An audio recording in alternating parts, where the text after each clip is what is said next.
I'm 16, and I'm texting my high school boyfriend. I've just become sexually active for the first time in my life, but I haven't actually had sex yet.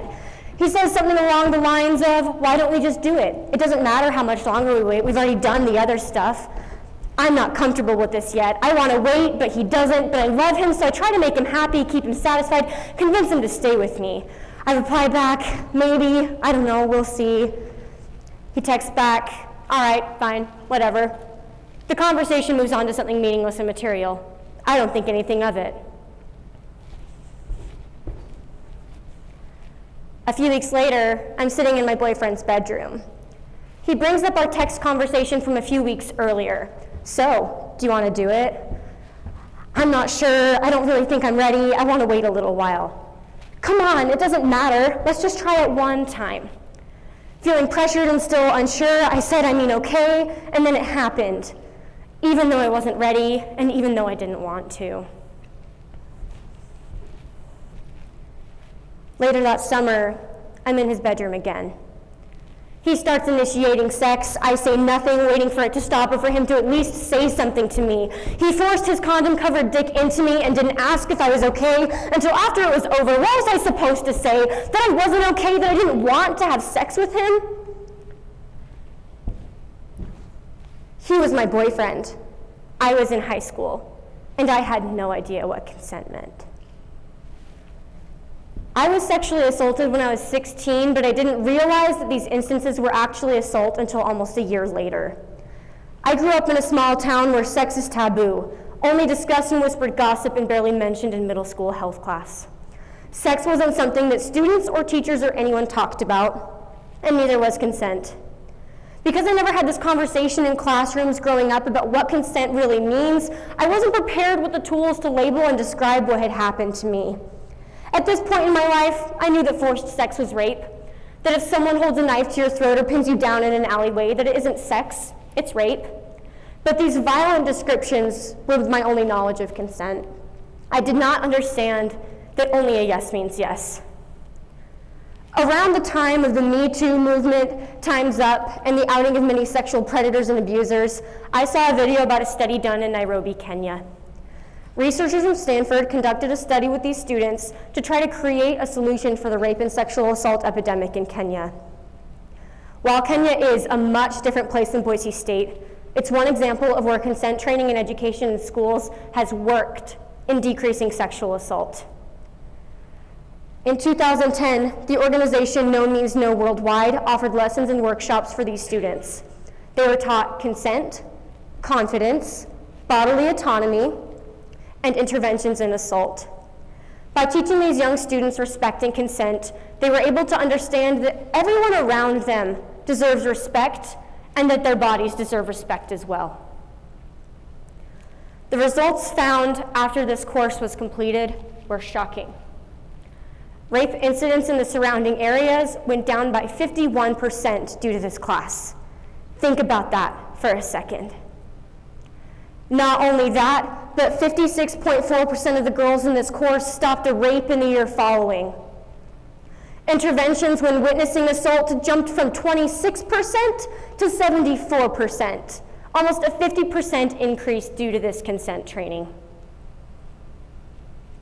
Now, we know that this program worked, but why did it work? And after doing some thinking and some contemplating, I realized that the reason that it worked is because this program focused on empowerment, consent, and respect rather than shame and blame. Not only is teaching women how to avoid high-risk situations ineffective, but it shifts the blame to the victim for being raped instead of putting it on the rapist for actually committing the crime. Now we see that it worked in Kenya. It was scientifically proven. But why do we need it here? I know that it's easy to dissociate statistics about college rape and sexual assault from what actually happens here on campus at Boise State University. But we have to recognize that rape and sexual assault are happening here on campus at Boise State, and we have to do something about it. Last semester, I worked with professors to create and distribute a survey among Boise State students, and I received 100 anonymous responses. From my fellow Boise State students, I learned that approximately 1 in every 7 has been sexually assaulted during their time here, and 1 in every 3 has been sexually assaulted during their lifetime. One of the students, when asked if they were blamed for their assault, responded, "We were alone," and he assumed that was my intention in hanging out and that I owed him. Another student responded to an individual interview saying, "The hardest thing for me was to come to terms with the fact that I did not ask for this, nor did I deserve this. It happened, and every day is a struggle to not let it affect me emotionally."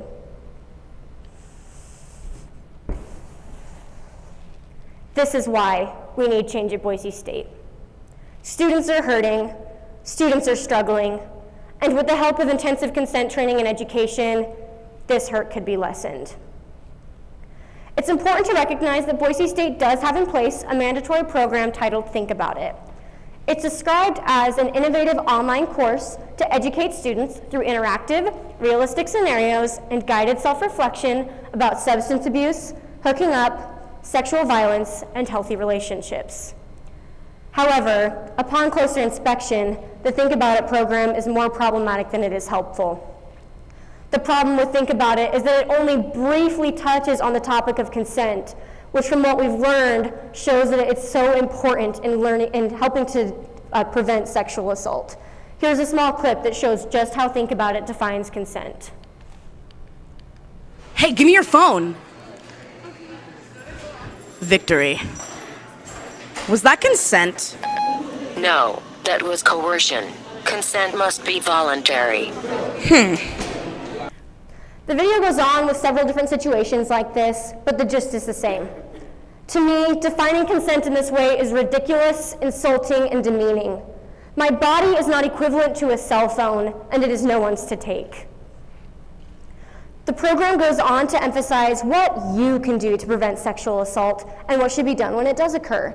It uses phrases and ideas that promote individual prevention rather than empowerment respecting consent, such as, "You can prevent sexual assault if you see the early warning signs."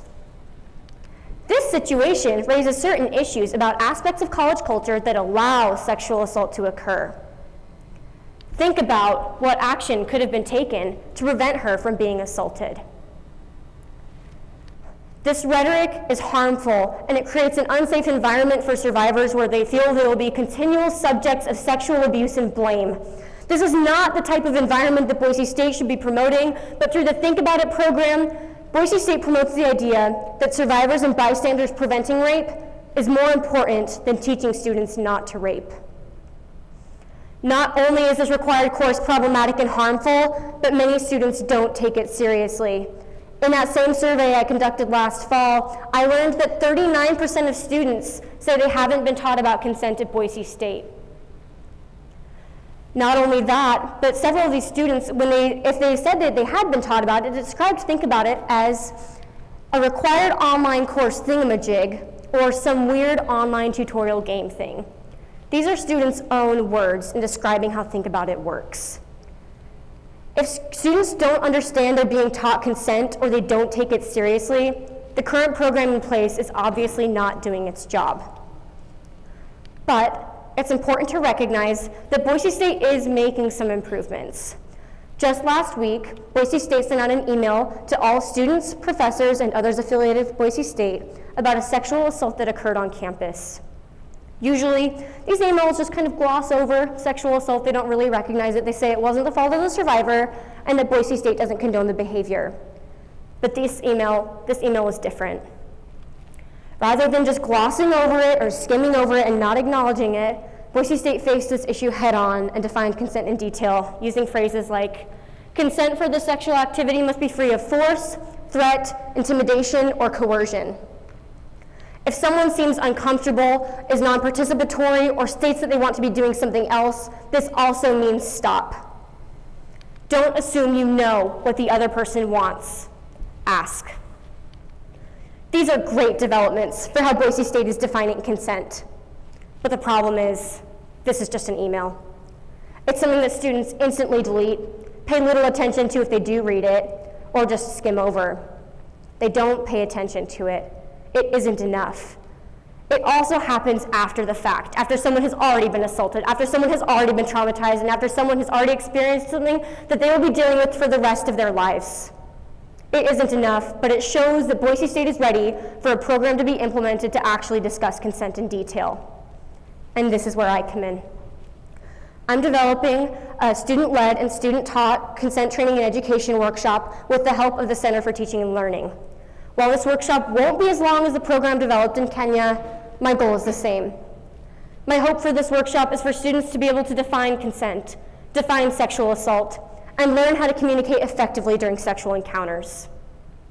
I look forward to presenting these workshops over the next few semesters, but I need help. Please come talk to me after the symposium if you are interested in working to stop sexual violence and learn how you can become involved in my program.